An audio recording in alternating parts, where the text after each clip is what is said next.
വികസൻ സാറേ, നമ്മുടെ മലയാളിയായ കേന്ദ്രമന്ത്രി സുരേഷ് ഗോപി അദ്ദേഹം ഒരിക്കലും ഈ താരലോകത്ത് നിന്ന് ഇറങ്ങി മണ്ണിൽ ഇറങ്ങിയിട്ട് സാധാരണക്കാരായ മനുഷ്യരോട് രാഷ്ട്രീയ പ്രവർത്തകനായി പെരുമാറുന്നത് കാണാൻ എല്ലാവർക്കും മോഹമുണ്ട്. ഞാനൊക്കെ ഒരുപാട് ആഗ്രഹിച്ചിട്ടുണ്ട്. പക്ഷേ അദ്ദേഹം മാറുന്ന ലക്ഷണമില്ല. അദ്ദേഹം എപ്പോഴും ക്യാമറയുടെ മുമ്പിലാണ്.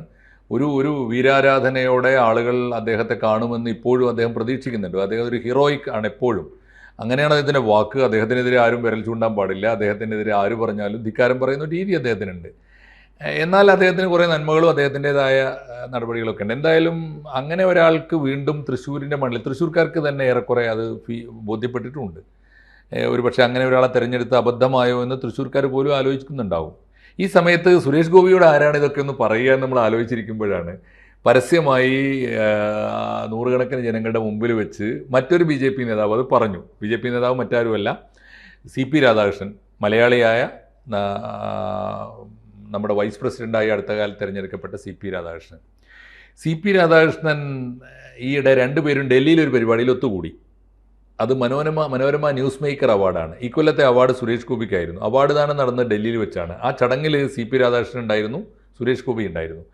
അപ്പോൾ സുരേഷ് ഗോപി CP രാധാകൃഷ്ണനെ കുറിച്ച് പറഞ്ഞത് എനിക്ക് ജ്യേഷ്ഠ തുല്യനാണ്, സഹോദരനാണ്, എനിക്ക് വഴികാട്ടിയാണ്, മെൻറ്ററാണ് എന്നൊക്കെ പറഞ്ഞിട്ട് വാഴ്ത്തിക്കൊണ്ടാണ്.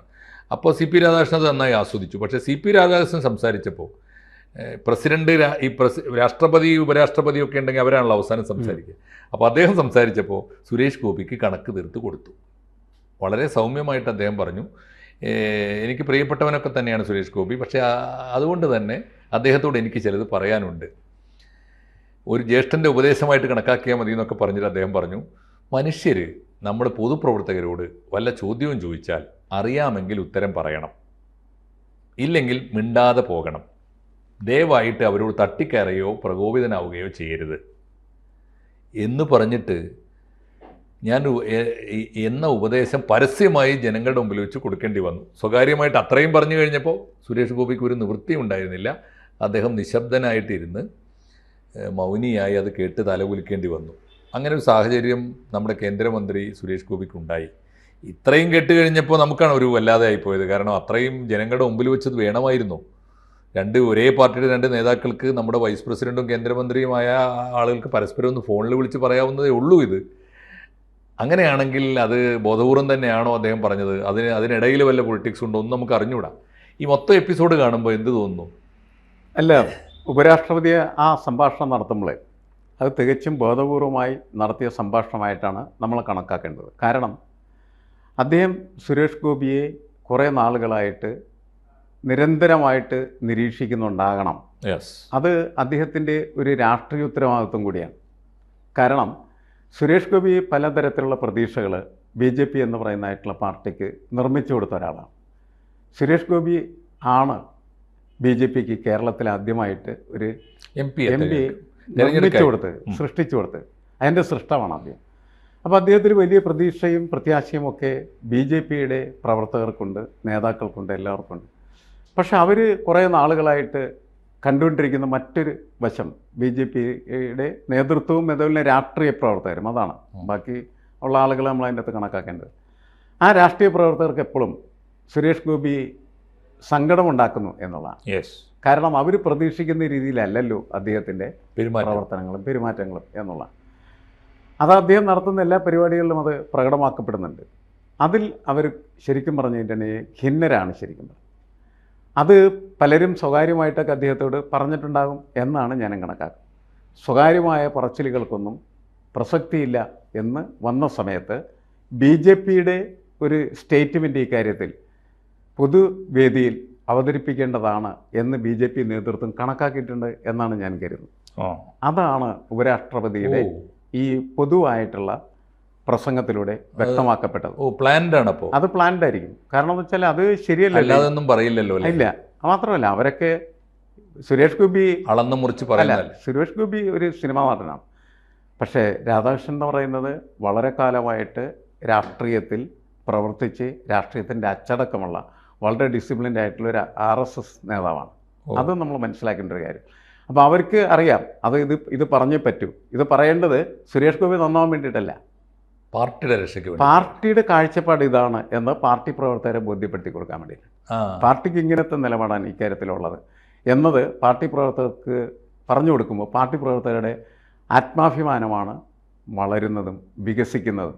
അവർക്ക് സുരേഷ് ഗോപിയെക്കുറിച്ച് എന്ത് പ്രത്യാശ വേണമെങ്കിലും പുലർത്താം. പക്ഷേ സുരേഷ് ഗോപി ചെയ്യുന്ന ഇത്തരം കാര്യങ്ങൾ ശരിയല്ല എന്ന് BJP വിലയിരുത്തുന്നു, RSS വിലയിരുത്തുന്നു എന്ന് RSS പ്രവർത്തകരോട് നടത്തിയ ഒരു പ്രഭാഷണമായിട്ടാണ് ഞാൻ അതിനെ കണക്കാക്കുന്നത്. ഓ, പാർട്ടി നിലപാട് ഇവരുടെ മനസ്സ് തന്നെയാണ് പാർട്ടി വായിക്കുന്നത്. അതാ നിങ്ങളുടെ മനസ്സിൽ എന്താണോ ഉള്ളത് അതാണ് എൻ്റെ മനസ്സിലുള്ളതും പാർട്ടിയിലുള്ളത് എന്ന് പ്രകടമാക്കുകയാണ് ചെയ്യുന്നത്. അതാണ് പ്രധാനപ്പെട്ട കാര്യം. കാരണം നമുക്ക് ഞാൻ അതിന് കാണുന്നതെന്ന് വെച്ചാൽ വ്യക്തികളെ എങ്ങനെ എളുപ്പത്തിൽ നമുക്ക് നന്നാക്കാൻ പറ്റില്ല. വ്യക്തികൾ അവരുടെ പ്രവർത്തനങ്ങളിലൂടെ അവർ നിരന്തരമായിട്ട് നടത്തുന്ന ഇടപെടലുകളിലൂടെ സ്വയം പാകപ്പെടേണ്ടതുണ്ട്. അങ്ങനെ പാകപ്പെട്ടാണ് ഓരോരുത്തരും മാറി വരുന്നത്. നമുക്ക് പഴയ കാലത്തെ രാഷ്ട്രീയ നേതാക്കൾക്കൊക്കെ നമ്മൾ കൽപ്പിച്ചു കൊടുക്കുന്നതായിട്ടുള്ള മൂല്യം എന്ന് പറയുന്നത് അവരവരുടെ ജീവിതത്തിൽ പാകപ്പെടുത്തിയെടുത്തിരിക്കുന്ന ആ ചിട്ട കൊണ്ടാണ്. RSS പ്രവർത്തകർ പോലും ഇപ്പോൾ നമുക്ക് എന്താണ് ഈ രാധാകൃഷ്ണൻ എന്ന് പറയുന്ന നമ്മുടെ ബഹുമാനായിട്ടുള്ള ഉപരാഷ്ട്രപതിയെ നമ്മൾ ബഹുമാനിക്കുന്നത് അദ്ദേഹത്തിൻ്റെ ഈ രാഷ്ട്രീയ പാരമ്പര്യം കൊണ്ട് തന്നെയാണ്. നമുക്ക് വ്യത്യസ്തമായിട്ടുള്ള അഭിപ്രായം അവരുടെ രാഷ്ട്രീയത്തോടുണ്ടാവും, പക്ഷേ അവരുടെ രീതികളോടും അവരുടെ പെരുമാറ്റത്തിനോടും സുരേഷ് ഗോപിക്ക് വിദ്യാർത്ഥി സംഘടനാ പ്രവർത്തനം ഒക്കെ ഉണ്ടായിരുന്നു എന്ന് പറയുന്നു, KSUലൊക്കെ ഉണ്ടായിരുന്നു. അതെ, ഞാൻ പറയുന്നത് അവരിങ്ങനെ നിരന്തരമായിട്ടുള്ള സിനിമ അദ്ദേഹത്തെ വഷളാക്കിയതായിരിക്കും. സുരേഷ് ഗോപിയുടെ കാര്യത്തിലുള്ള പ്രശ്നം എന്താ വെച്ചാൽ സുരേഷ് ഗോപിയെ നിർമ്മിച്ചത് സിനിമയാണ്. സിനിമയുടെ ലോകമാണ് അദ്ദേഹത്തെ നിർമ്മിച്ചത്.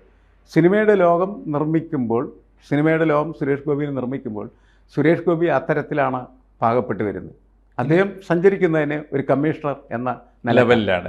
ആ ലെവലിൽ അദ്ദേഹം സഞ്ചരിക്കുകയും സംസാരിക്കുകയും പെരുമാറുകയും ഒക്കെ ചെയ്യുന്നത്. അത് അദ്ദേഹം അങ്ങനെ ആയിപ്പോയി. അതൊരു സ്ട്രക്ചറാണ് ശരിക്കും പറഞ്ഞു. ഈ സെമിയോട്ടിക്സ് ഒക്കെ നമ്മൾ പഠിക്കുന്ന അതിനകത്ത് നിന്ന് അദ്ദേഹത്തെ പുറത്തെടുക്കാൻ പറ്റില്ല. പുറത്തെടുക്കാനായിട്ട് അതിനകത്തൊരു സ്വത്വം ഉണ്ടല്ലോ സാക്ഷാൽ സുരേഷ് ഗോപിയുടെ. അത് പുറത്തെടുക്കാൻ അത് പറ്റില്ല. പുറത്തെടുക്കണമെങ്കിൽ ഇത് പൊളിയണം. ഇത് പൊളിഞ്ഞാൽ മാത്രമേ അത് പുറത്തു വരികയുള്ളൂ. ഇത് അങ്ങനെ പൊളിയാൻ പറ്റുന്ന ഒരു സാധനമല്ല.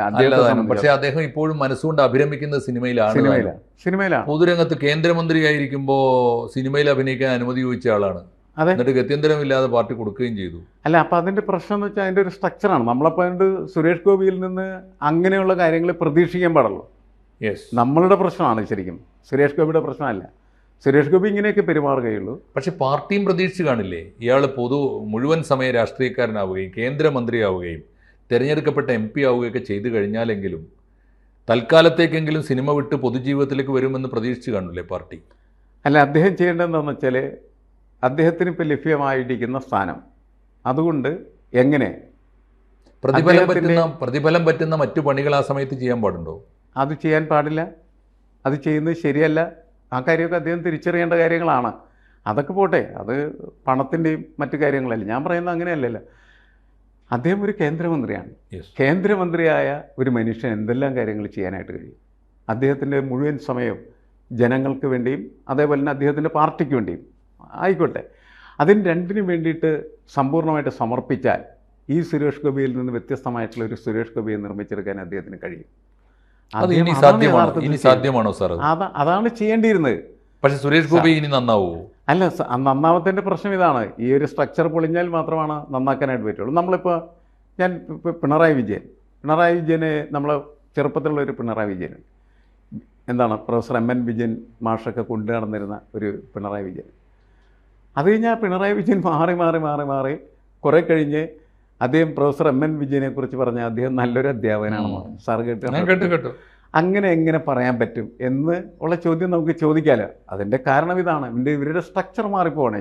അല്ല, അത് അദ്ദേഹത്തിൻ്റെ വളർച്ച വേഴ്സിൽ നിന്ന് വേഴ്സ്റ്റിലേക്കായിരുന്നു അല്ലേ? അല്ല, അങ്ങനെ ഞാൻ പറഞ്ഞത് ഇത് വെസ്റ്റാണോ ഗുഡാണോ എന്നുള്ളതിനേക്കാൾ പ്രശ്നം എന്താണെന്ന് വെച്ചാൽ ഒരാളുടെ സ്ട്രക്ചർ ഇങ്ങനെ മാറും എന്ന് ഞാൻ പറയായിരുന്നു സാറാണ്. ആ സ്ട്രക്ചറിൽ നിന്ന് കുതിറി പുറത്തു വരിക എന്ന് പറയുന്നത് അസാധ്യമായ കാര്യമാണ്. നമ്മളെല്ലാ ദിവസവും നമ്മളെന്ത് ചെയ്യണം? ക്രിട്ടിസൈസ് ചെയ്യേണ്ടിരിക്കും. നിങ്ങളൊരു സെൽഫ് ക്രിട്ടിക് ഉണ്ടെങ്കിൽ മാത്രമേ നിങ്ങൾക്ക് എന്ത് ചെയ്യാൻ പറ്റുള്ളൂ, നിങ്ങളെ പുതുക്കിക്കൊണ്ടിരിക്കാൻ പറ്റുള്ളൂ. സുരേഷ് ഗോപിക്കായാലും പിണറായി വിജയനായാലും അതൊക്കെ നഷ്ടപ്പെട്ടു പോയി കഴിഞ്ഞിരിക്കും. അതുകൊണ്ട് അവരെന്ത് ചെയ്യുന്നു? അവർ എത്തപ്പെട്ടിരിക്കുന്ന ഒരു ലോകത്തിൻ്റെ സ്ട്രക്ചറിൽപ്പെട്ട് അതിൻ്റെ അടിമകളായി ജീവിക്കുകയാണ് ചെയ്യുന്നത്. രണ്ടുപേരും അങ്ങനെയാണ്. ഞാൻ പലപ്പോഴും ആലോചിച്ചിട്ടുണ്ട്, 100 വണ്ടിയുടെ അകമ്പടിയോടുകൂടി പിണറായി വിജയൻ എന്തുകൊണ്ട് സഞ്ചരിക്കുന്നു? എന്താണ് അതിൽ ഉള്ള ജനവിരുദ്ധത എന്ന് തിരിച്ചറിയാത്തത് എന്താണ് അദ്ദേഹം എന്നെനിക്ക് പലപ്പോഴും തോന്നി. ന്യായമായ ചോദ്യമാണ്. അതിൻ്റെ ക്വസ്റ്റ്യൻ, അതിൻ്റെ ആൻസർ ഇതാണ്. ചുരുക്കത്തിൽ ഈ തൃശ്ശൂർക്കാർക്ക് വലിയ അബദ്ധം പറ്റി എന്ന് തോന്നുന്നു, നിരീക്ഷിക്കുന്നുണ്ടോ അങ്ങ്? അല്ല, ഇത് അബദ്ധത്തിൻ്റെ പ്രശ്നമല്ല. ആളുകൾക്ക് ആ സമയത്ത് പരീക്ഷണമാണ്. ചെയ്യാവുന്ന കാര്യങ്ങൾ അവർ ചെയ്യുന്നു എന്ന് മാത്രമേ ഉള്ളൂ. പക്ഷേ അത് കഴിഞ്ഞതിന് ശേഷം അതിൻ്റെ കെടുതികൾ അവർ തന്നെ അനുഭവിക്കുന്നു. ഇതാണ് സംഭവിച്ചുകൊണ്ടിരിക്കുന്നത്. ഒപ്പം കഷ്ടപ്പെട്ട് ജയിപ്പിച്ചെടുത്ത ആദ്യത്തെ ലോക്സഭാ സീറ്റ് അത് ഇനി ഒരിക്കലും തിരിച്ചു കിട്ടാത്ത വിധം നഷ്ടപ്പെടുകയും ചെയ്യുമോ? അത് നഷ്ടപ്പെടാനുള്ള സാധ്യതകൾ കൂടുതലാണ്. കാരണം എന്ന് വെച്ചാൽ അത് ഇതിൻ്റെ മാത്രമല്ല പ്രശ്നം, പല ആളുകളുടെയും നമ്മളങ്ങനെ കണ്ടിട്ടുണ്ട്. രാഷ്ട്രീയ പ്രവർത്തനം എന്ന് പറയുന്നതിന് ഒരു സർഗാത്മകതയുണ്ട്. അത് ഈ അവർ ബന്ധപ്പെടുന്നതായിട്ടുള്ള ജനങ്ങളുമായിട്ടുള്ള നിരന്തരമായിട്ടുള്ള ഇടപെടലാണ്. ആ ഇടപെടൽ വളരെ കൃത്യമായിട്ട് ചെയ്തു പോകുന്ന ആളുകൾക്ക് മാത്രമാണ് അതിനകത്ത് പിടിച്ചു നിന്ന് മുന്നോട്ട് പോകാനായിട്ട് കഴിയുള്ളൂ. അല്ലെങ്കിൽ എന്ത് പറ്റുമെന്ന് വെച്ചാൽ അവരെ ഉപേക്ഷിക്കും. അവരുപേക്ഷിക്കുന്നു പറഞ്ഞാൽ അവർ ജനങ്ങളുടെ ആവശ്യങ്ങൾ സാക്ഷാത്കരിക്കലാണ് ജനപ്രതിനിധികളുടെ ചുമതല. അതിന് പറ്റില്ല എന്ന് തോന്നി. ചുരുക്കത്തിൽ നമ്മുടെ വൈസ് പ്രസിഡന്റ്, നമ്മുടെ ഉപരാഷ്ട്രപതി CP രാധാകൃഷ്ണൻ വിളിച്ചു പറഞ്ഞത് ഇത്തരത്തിലുള്ള ഈ ഒരു മനുഷ്യൻ്റെ അടിസ്ഥാന ജനിതക സ്വഭാവത്തിൽ മാറ്റം വരുത്താൻ സാധ്യമല്ലാത്ത നേതാക്കളുടെ മൊത്തം ധർമ്മസങ്കടമാണ്. നമുക്കങ്ങനെ അതിനെ വിലയിരുത്താം. കാരണം മനുഷ്യൻ്റെ ഒരു പ്രശ്നം എനിക്ക് എപ്പോഴും തോന്നിയേക്കണതെന്ന് വെച്ചാൽ അവരെ ഒരിക്കലും പുനഃപരിശോധനയ്ക്ക് വിധേയമാക്കാറില്ല എന്നുള്ളതാണ്. സഞ്ചരിച്ച് ഇങ്ങനെ അങ്ങോട്ട് പോയിക്കൊണ്ടിരിക്കുകയാണ്. അപ്പോൾ നമ്മൾ പറയും എന്താണ്, വന്ന വഴി തിരിച്ചറിയാത്തവൻ, തലമറന്ന എണ്ണ വെക്കവൻ, അതൊക്കെ സാധാരണ ഭാഷയിൽ പറയുന്ന കാര്യങ്ങളൊക്കെയാണ്. പക്ഷെ സംഭവിക്കുന്നത് എന്താണെന്ന് വെച്ചാൽ നമ്മളിങ്ങനെ ഓരോ ഘട്ടത്തിൽ ഇപ്പോൾ മുന്നോട്ട് പോയി നമ്മൾ എത്തിച്ചേരുന്ന ഒരു തലമുണ്ട്. ആ തലത്തിൽ നിന്നിട്ട് നമ്മളിലേക്കൊന്ന് തിരിഞ്ഞു നോക്കാനായിട്ട് ഇവർക്ക് കഴിഞ്ഞാൽ ഇവരൊക്കെ എത്രയോ നല്ല വ്യക്തികളായിട്ട് മാറും. തീർച്ചയായിട്ടും സുരേഷ് ഗോപിക്കും ഒക്കെ വേണമെങ്കിൽ തിരുത്താൻ സമയമുണ്ട്, ഇനിയും തിരുത്താൻ സമയമുണ്ട്. ഇല്ലെങ്കിൽ മാറ്റും അതുകളെയും നിങ്ങളെത്താൻ, അല്ലേ? അതങ്ങനെയാണ് സംഭവിച്ചുകൊണ്ടിരിക്കുന്നത്. ജനമാണ് അവസാനം. ജനം എത്രമാത്രം മണ്ടന്മാരാണ് എന്നിരുന്ന് ഘോഷിച്ചാലും അവർക്ക് ചില സമയത്തൊക്കെ അവർക്ക് പവറുണ്ട്. ആ പവർ അവർ കാണിക്കുകയും ചെയ്യും. അത് എല്ലാ ഭരണാധികാരികളെയും അവർ കാണിച്ചു കൊടുത്തിട്ടുള്ളതാണ്. Yes, okay sir. കൂടുതൽ വാർത്തകളും വിശേഷങ്ങളും നിങ്ങളിലേക്ക് എത്താൻ ABC മലയാളം സബ്സ്ക്രൈബ് ചെയ്യുക, ബെൽ ബട്ടണും അമർത്തുക.